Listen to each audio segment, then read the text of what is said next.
Hi, everybody, and welcome to another episode of Ektron Developer Office Hours. I'm James Stout, Ektron's developer evangelist, and with me I've got a awesome team of Ektron developers who I will let introduce themselves in a moment. Today we're just going to have kind of a potluck, let's talk about whatever comes up kind of day. So should be very informal, very conversational episode, which is always one of my favorites. And if you have any questions, if you'd like us to talk about something you're working on, just join us on Twitter, post a question or a comment using the Ektron OH hashtag. And with that, Brad, I'll let you lead off. All right, I'm Brad Steele with Experis, and I am not the wizard today. Maybe I'm the wizard. I don't know. You never stop being the wizard. That doesn't go away. We all need hats, every one of us.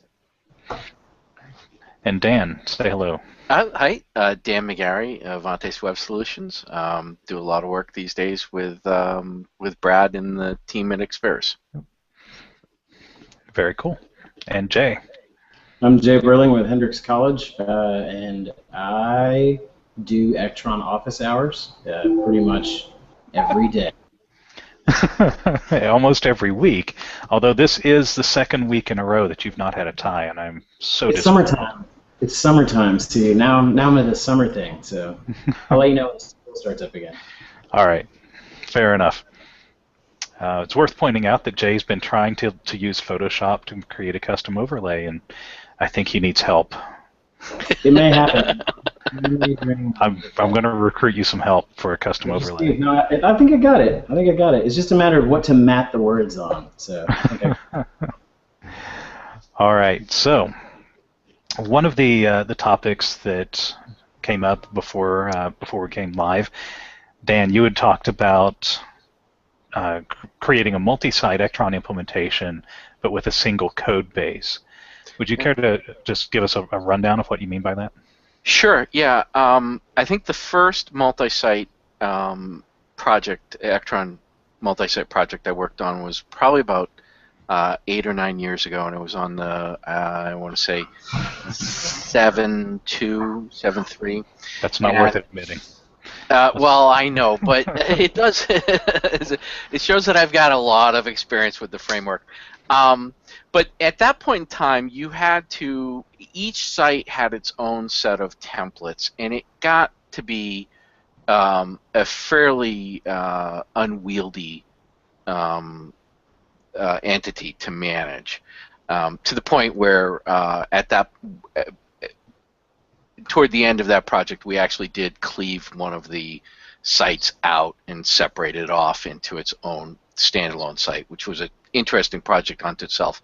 But I've worked on a couple different multi-site projects within the past year and a half, where we were able to virtualize the widget folder and virtualize a templates folder, and create basically a site configuration smart form record where each individual site had its own app config file that pointed to that site's configuration file. So in the larger of the two projects, we had probably about 25,000 pages, 12 different sites, basically being served up out of I want to say about a half dozen templates, and it worked out really, really, really well. Virtualizing the templates directory, virtualizing the widgets directory. Obviously, there's a base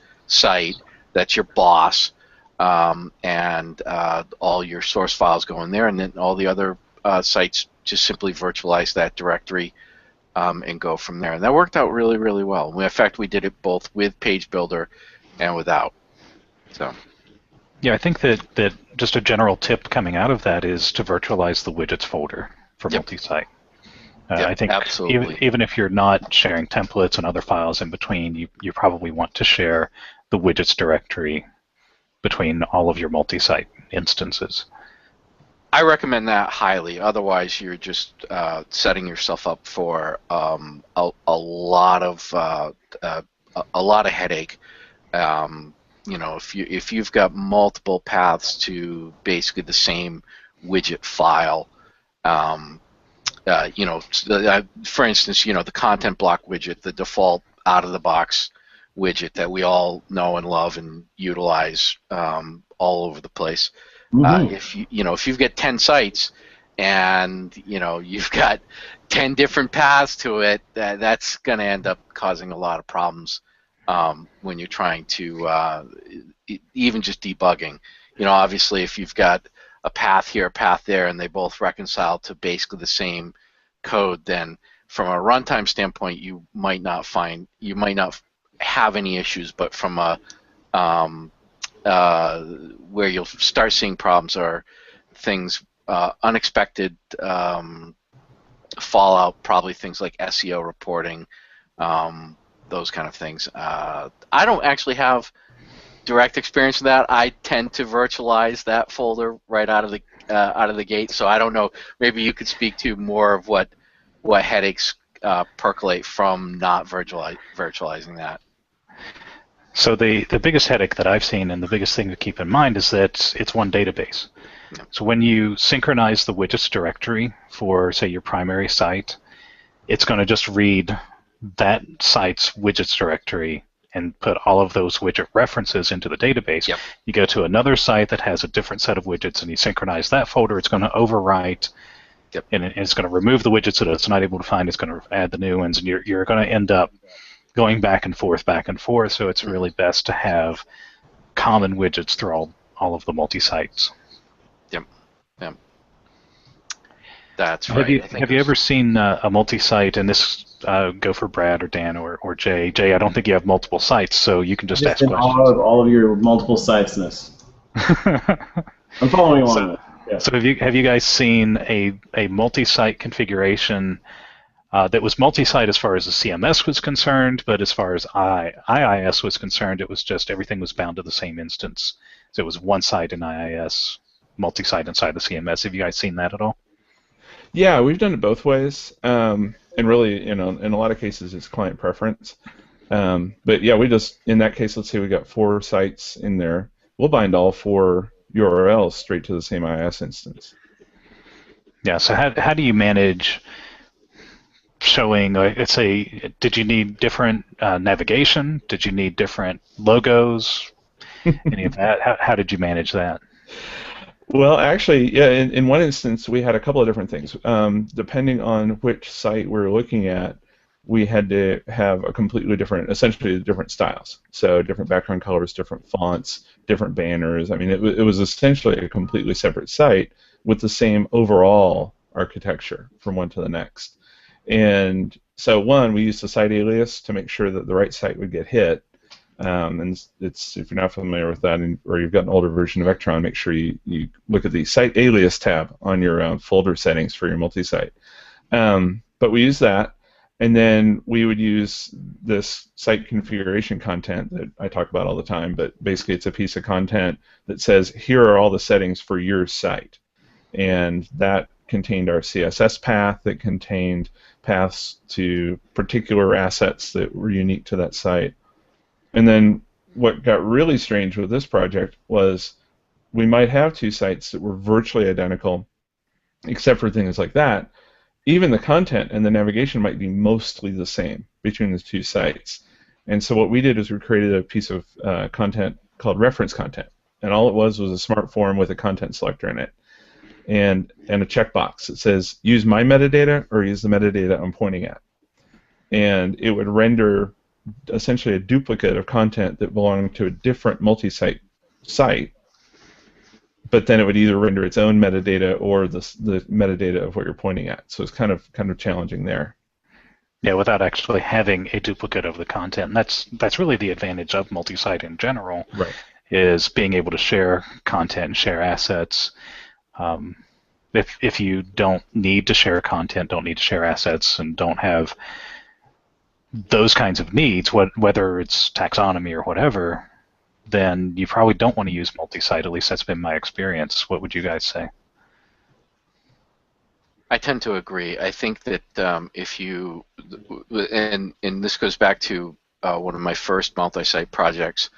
It was an internal project for the company I was working for at the time, and I didn't realize that their taxonomical structure was going to be so huge. Actually, it was a company that does seafood trade shows, trade shows and trade publications for the commercial maritime industry. So they had a taxonomy that was every genus and species of every commercially viable, what would you call ground fish. And that, as you can imagine, that taxonomy got fairly weighty. And when you layered in a different site that was geared toward, tugboat, toward the commercial maritime, so diesel engines, tugboats, things like that, those two didn't, there was a lot of taxonomy there that ended up, actually we had some async issues because of it. So I would say unless you're sharing that structure, that same common structure, if it's similar across the board, then yes, by all means. If it's not, if it's that far afield from each other, then just go ahead. The time you save in sharing a code base is going to be completely destroyed by the amount of time you end up supporting trying to make something that large work. That 10-pound bag in the 5-pound container. Yeah, well, yeah, because you want your essentially your brand message to be consistent across the multi-sites, Yep. so that you can share code. Otherwise, yeah, you're going to have 20 templates in there, and 3 are used here, and 4 are used there, and it just gets crazy. Right. So we do have a question and a comment. I'm gonna, since we're still on the topic of multi-site, I'll share Kenny's comment first. He says multi-site is nice for sharing membership users between microsites, and I would agree with that. It makes it a lot easier to do something like single sign-on, especially if your multi-sites are subdomains, and you can do a wildcard on the cookie to allow one person to be logged in on multiple sites. Victor asks if you, and that would be Ektron, so I guess it's for me to answer, plan to put into CDN Ektron resources like Ektron.js or CSS files for performance improvements and to reduce hits.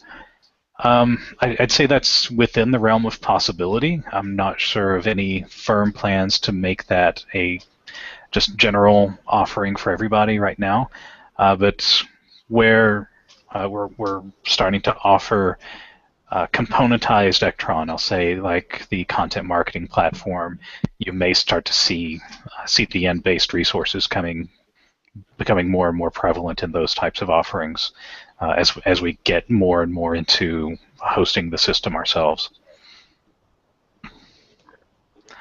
Seems like they could have some issues with versioning. You'd have to do like all the great CDN sites out there and have every version of your JavaScript libraries available at all times. Yeah, or a web API that allows you to request the version or something like that. Yeah. But I think it'd be a good idea. Yeah, I think it would be a great idea. It's I think a lot of people would use it. There would definitely be some who wouldn't. And just like there are some people who just refuse to use any CDN, even Google or whatever. It's such a trade-off. It really is. It's the issue of, here's the one where we came into it, because I love the idea of the CDN, and we use them a lot for various things. CDN.js is a really great one out there. Yeah, I've seen that one. The issue that we had is, what if our local site loses connectivity to the broader internet? Yes, that means that it's not available to the broader internet, but for people who are, at the college, it's a pretty significant proportion because we have a residential college. Then our site no longer functions, So there's that really wild, well, should we build something to do a trickle over, if it doesn't load, go get this guy. So there's definitely a lot of one way or the other that it's hard to decide on that one, I would think. Yeah, I think that it just depends on your business. Whether or not to use a CDN becomes a business decision at that point. And did you actually ever build something that would provide a fallback?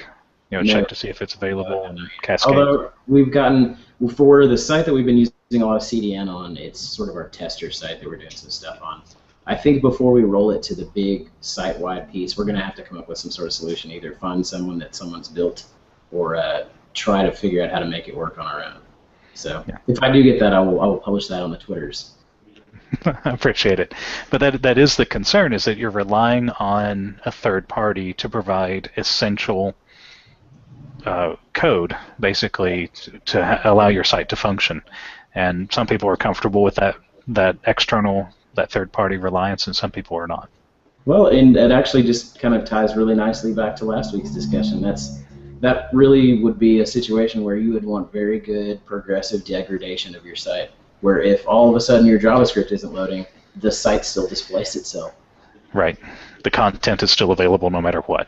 The menu can be, used without flyouts or something like that. Right. Good times. All right, so good question. I like that one. Before we came on, we were also talking page builder best practices a bit. So aside from widgets and multi-site, just general page builder, Dan, you had mentioned the trend that you had seen immediately after page builder was released, which was the 8.0 version of Ektron. You want to share that?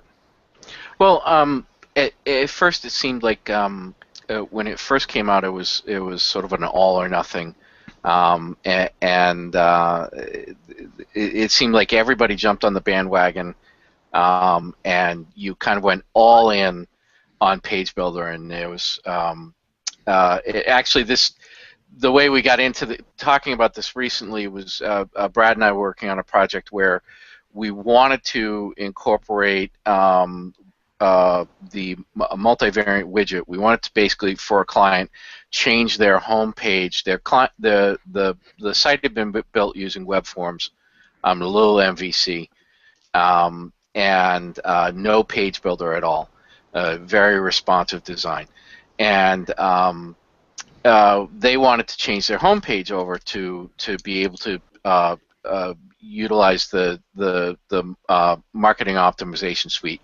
If you look deep down into the documentation on that, it does assume that the whole site is page builder. That the target pages that when you're pointing to a target page using the multivariate widget, you have to point to a page builder page. We were trying to create a test scenario, and the only targets we could select were pages that have been created with page builder, which we didn't have any in the solution.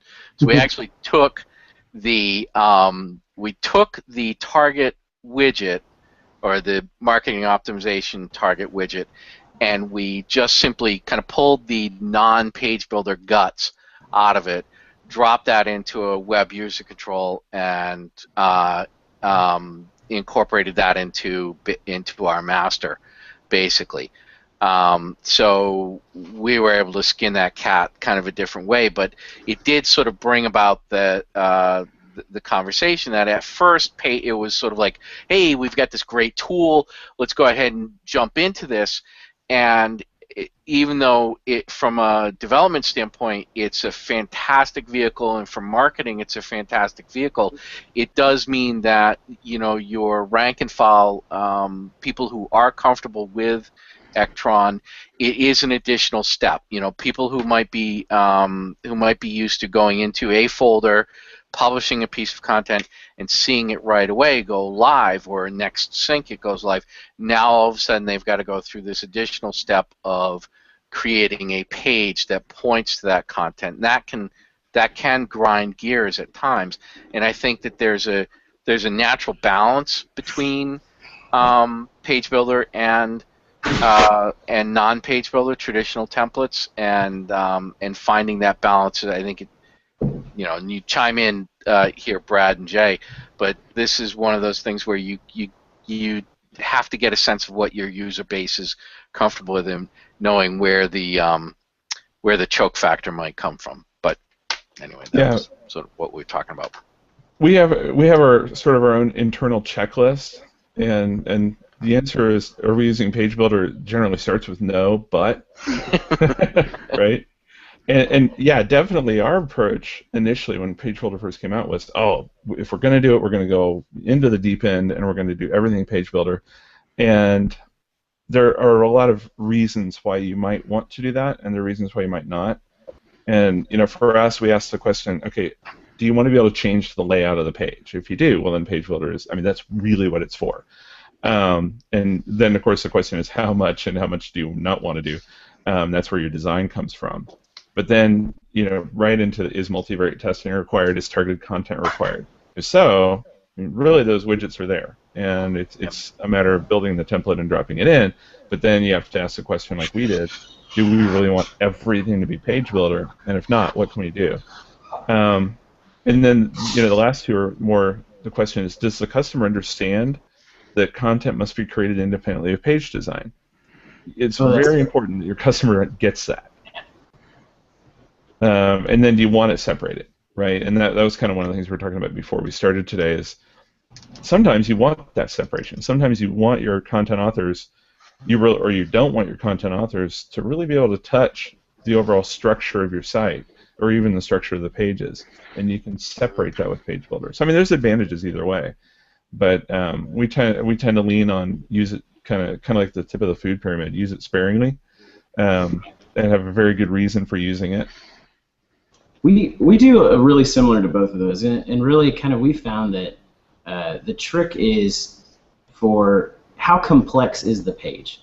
So if the page has a lot of stuff going on with it, if there's a lot of pieces that they want to be able to edit, we do it a lot for like home pages and things like that, big rich pieces on there.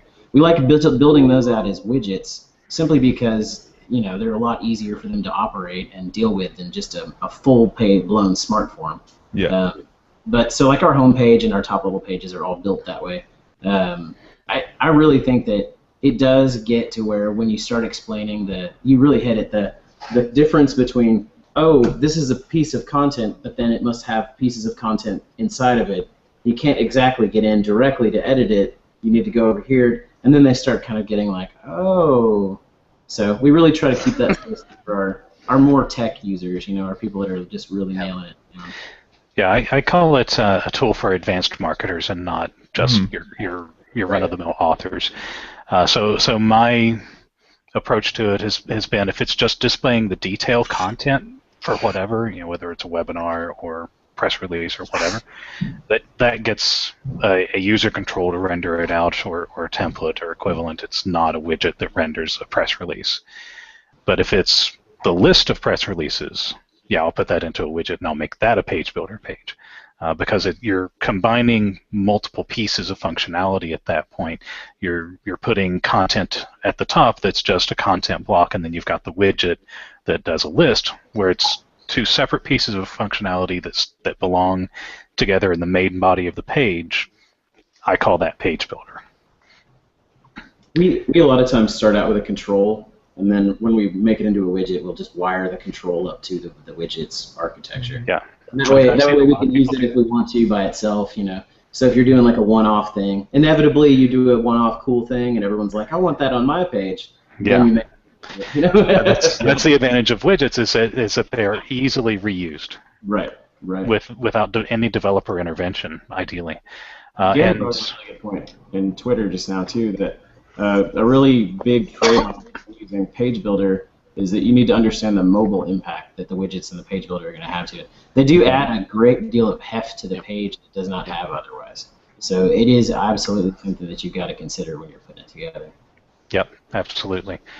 So what I've seen other people blog about, I think Joe Mayberry has a blog out there. I think it's something like a widget by any other name or user control by any other name, something like that, where he writes the widget in such a way that the widget itself can be used as a user control independently of Page Builder. So you're not nesting or layering the user controls, it's just the one user control. So that's what we've started doing, or at least I've started doing as well. So all of the widgets on Ektron.com can be used either way, for example. We've got a CDN comment from Orrin Walker. He says, I'm not a fan of putting JavaScript or CSS in the CDN, but it's great for images and videos, and I would agree with that. Oh, definitely. Mm-hmm. Yeah, especially video, I think is one of those that's a very special case. Images, I can see you store the images locally, and that's fine. But video, where it's got so much complexity to what needs to be supported on output, that it makes sense to use a service for that. Otherwise, you're going to have the burden of coming up with 3 or 4 different formats of video on your video author, whoever that may be. They're going to have to make it an OGG, an MP4, and whatever else in order to get that HTML5 support. And then, if the browser doesn't have HTML5, then you've got to have a Flash fallback or something like that. There's a lot of complexity there. But if you're using a service like Vimeo or Brightcove or YouTube, they're just going to do it for you. Well, and even if you did it all yourself, putting it on a CDN makes that bandwidth hit that you get if that video you have suddenly starts to get thousands of viewers, not destroy everything else on your website. Yeah. That we do streaming of our big events, so like graduation and honor ceremonies and things where parents can't make it perhaps, but they really want to know they want to see it happen, or maybe the extended family wants to watch somebody get an award. And we have found that it's just impossible to try to handle all that bandwidth yourself, especially when it's going to be as spiky as it is inevitably. So that's to me where the CDN really, really shines, is they get a better experience because it's localized and regional and they can get the content faster, but your website doesn't crash because this particular person has 200 people that really want to know what's happening. Right. So a comment from Kenny: we like to virtualize the widgets folder between multi-sites and use the local site CSS to style the widget for that site. So that would be, I would say, changing colors and fonts and things like that, but it's the same widget. And I think that makes complete sense. Mm-hmm. One thing that's really important. Just get the look out of the widget as much as you can and let CSS handle it. Oh, I agree. One thing that we did on the large 12-site project that I worked on is we actually split our CSS.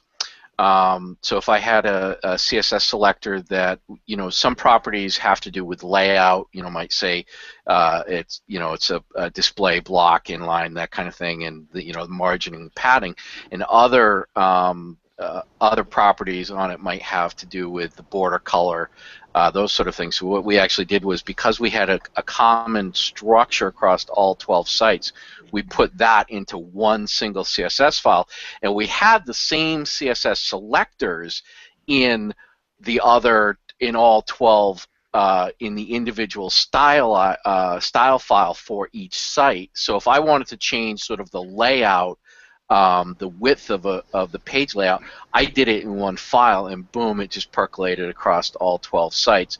If I wanted to change simply the border color for site A as opposed to site B, I simply had to go find the CSS file for that individual site and make the adjustment there. So that worked out pretty well. That's a great idea. I love that idea. You've got a common layout and then separate colors, basically. That's a great idea. I would have never thought to do that. That's awesome. I'm good for one idea a year, and that was all right. That's your one. I'm not going to have you on office hours anymore this year. Good job. You've burned your candle out now. Right. You pull a George Costanza and just win. Leave on a high note. No, it's a great idea. From a code management perspective, that makes complete sense. And if you've got tools like SAS or Less or Ektron's APIs that are going to combine and minify those scripts so that they're a single download anyway, that makes complete sense. Yep. I was going to ask did you use any kind of management tools like SAS or anything for that? We did use SAS. Okay. So. Yeah, that makes it real easy then, because you can put it in your global and. Yep. Yeah. Yep. Yeah, you get well-structured CSS out of that too. Yeah. I love managing a Less or SAS CSS file so much now that I've started doing it that I really don't want to go back to just plain vanilla CSS files for development anymore. Yeah, it's a luxury once tasted becomes a necessity. Once you work with it a couple times, it's like you just can't imagine going back. Yeah. Right. And you can grab that stuff out of NuGet as well and make it just an easy install, insert into your site. Oh, yeah. All right, so we are at the 2:30 mark, and that's the end of the office hours. We're going to have about a 3-week dry spell on office hours. So for the next 3 weeks, there won't be any new office hours unless I get some volunteer hosts or something. Guys, volunteer. Oh, Brad's hitting on the hat. I volunteer the whiz. The whiz. Well, I mean, I may be away as well, so we'll see. So next week I'm traveling for business, and the following 2 weeks I'll unfortunately be unavailable for business, which darn the bad luck. Yeah, that's going to be awful. Are you going to London? Because if you're going to London, I don't want to talk to you anymore. No, not yet. Okay. You don't have to stop talking to me until hopefully this fall. Yeah. Okay, good. All right, thank you guys for joining. It's always a pleasure to have you on. Anybody has any follow-up questions or comments, feel free to continue tweeting out using the EktronOH hashtag. We will check it and respond in between, even over the next 3 weeks.